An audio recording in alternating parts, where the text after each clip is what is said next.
So the idea, again, is that all the resources that you need are already inside you.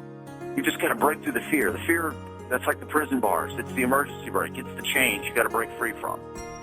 So those are some things that you can do to break through your fear. And if you can't and you don't want to come out and join us, do something and then come back on the call next week and we're going to talk about it.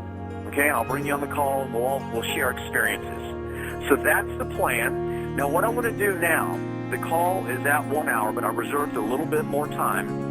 I want to bring on a couple of people here. I think Stephanie's willing to maybe come on and talk about an experience that she had with fear on one of the courses that we did recently. And I just want you to hear from her. I don't know if Valerie's still with us or Charles is still with us. I know, Valerie had the fear of snakes her whole life, deathly afraid of snakes. We were going to have is she with us today? Okay, great. And I don't know if they're willing to be on. I know you guys have got things to do, but if you're willing to stay on for a little bit of bonus time, I want to ask that you do that now. So, Stephanie, you want to go ahead and jump on the call here? Just wait for her to unmute herself. Hey, everybody, can you hear me? I can hear you fine.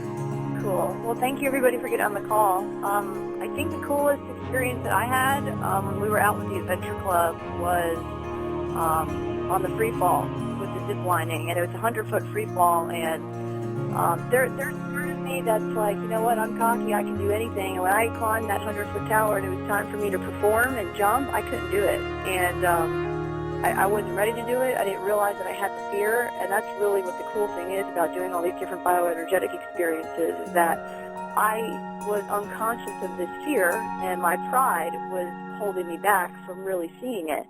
So I went up on the tower, and I couldn't do it. So I actually walked all the way back down the tower, and then this was in like the second week in December, and then around Christmas time or the week after, I'm like, you know what, I want to leap into the new year and face my fear. So we called the place, and we went back down and did a zipline adventure and had a lot more people show up, which was so awesome. And Scott rehearsed with me. We did the techniques and everything, and I walked up the tower. And, one of the things that was different, what the strategy was, typically what I do is I like to go first, and instead I let everybody else go first, and it was because I was scared. It wasn't because, I was doing them a favor, but it was because I was scared.